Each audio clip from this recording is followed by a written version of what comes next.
అది కూడా మేము యాక్టివేట్ చేశాము. ఫుల్ ప్రొడక్షన్కి మేము తీసుకొచ్చాము. గతంలో కూడా ఇలాంటి పరిస్థితి వస్తే ఆనాడు వాజ్పేయి గారు చంద్రబాబు నాయుడు గారు కలిసి విశాఖ ఉక్కుని కాపాడారు. ఈరోజు మోడీ గారు చంద్రబాబు నాయుడు గారు కలిసి మళ్ళీ విశాఖ ఉక్కుని కాపాడుతున్నారు. సో అపోహలు ఏం అవసరం లేదు. విశాఖ ఉక్కుని ప్రైవేటీకరణ జరగనీయం. కానీ విశాఖ ఉక్కు ప్రాఫిట్లో నడవాలని మేము అందరం కోరుకుంటున్నాం. ఎందుకంటే పదే పదే బెయిల్అవుట్లు ఇస్తాం కరెక్ట్ కాదు. ప్రాఫిట్లో నడవాలి, దానికి అందరూ సహకరించాలి. విశాఖ ఉక్కుకి సంబంధించిన భూమి 1 ఎకరం కాదు కదా, 1 గజం ఏ ఒరిజినల్ ఇంటెన్షన్కి ఇచ్చారో దానికే వాడతాం తప్ప వేరే దానికి డైవర్ట్ చేయాలన్న ఆలోచన ఎన్డీఏ ప్రభుత్వానికి లేదు. సిపిఎం సోదరులకి స్క్రిప్ట్ ఎక్కడి నుంచి వచ్చిందో వాళ్ళే దానికి సమాధానం చెప్తే బాగుంటుంది.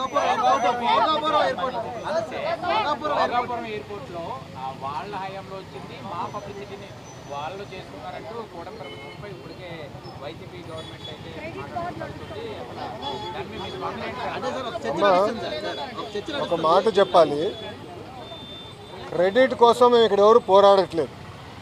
పని చేసేదానికి, ప్రజలకి పెద్ద ఎత్తున ఉద్యోగాలు ఉపాధి కల్పించడానికి మేము అహర్నిశలు కష్టపడుతున్నాము. దయచేసి అది గుర్తుపెట్టుకోండి. ఇదే జగన్మోహన్ రెడ్డి గారు ఆనాడు ఏం చెప్పారు?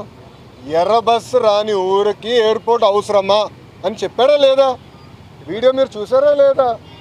మళ్ళీ ఇప్పుడు ఆయన వచ్చి అన్ని మాటలు మాడితే ఎంతవరకు న్యాయం? నంబర్ 1. నంబర్ 2, ఆనాడు జిఎంఆర్కి సుమారుగా 2600 ఎకరాలు కూటమి ప్రభుత్వం అందజేసింది. నన్ను అడిగితే అది ఇంకా తక్కువ.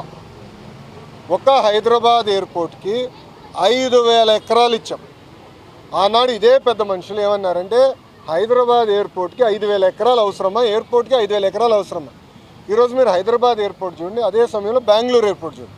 ఈరోజు బెంగళూరు సిటీ 2వ ఎయిర్పోర్ట్ కోసం ఎతుకుతున్నారు. కానీ అదే హైదరాబాద్ రాబోయే 100 సంవత్సరాలు కూడా కావాల్సిన డెవలప్మెంట్కి భూమి రెడీగా ఉంది. ఇదే టెర్మినల్ ఇంకొక మిర్రర్ కాపీ అటు పక్కన చేయొచ్చు. సో అలా ముందు చూపుతో ఒక విజన్తో చంద్రబాబు నాయుడు గారు అనౌన్స్ చేశారు. జగన్మోహన్ రెడ్డి గారు అధికారంలోకి వచ్చిన తర్వాత జిఎంఆర్కి ఇచ్చిన భూమి కూడా వెనక్కి తీసుకున్నాడు. సుమారుగా 600 ఎకరాలు వెనక్కి తీసుకున్నారు. కూటమి ప్రభుత్వం తిరిగి వచ్చిన తర్వాత ఆ భూమి మళ్ళీ జిఎంఆర్కి తిరిగి ఇచ్చారు. ఎందుకు ఇచ్చారు మనం చెప్పాలి. కేవలం ఒక ఎయిర్పోర్ట్లో ఫ్లైట్లు ల్యాండ్ అవుతాము, ప్యాసింజర్స్ దిగుతాం, ప్యాసింజర్స్ ఎక్కి వెళ్ళిపోతాం కాదు.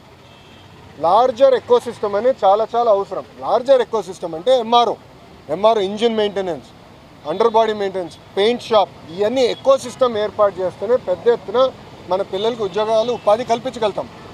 ఆ లక్ష్యంతో ఆ భూమి కూడా తిరిగి వాళ్ళకి ఇచ్చి ఎంఆర్ఓ ఏర్పాటు చేస్తున్నాం. మొన్న నేను వచ్చాను, అశోక్ గజపతి రాజు గారి దయ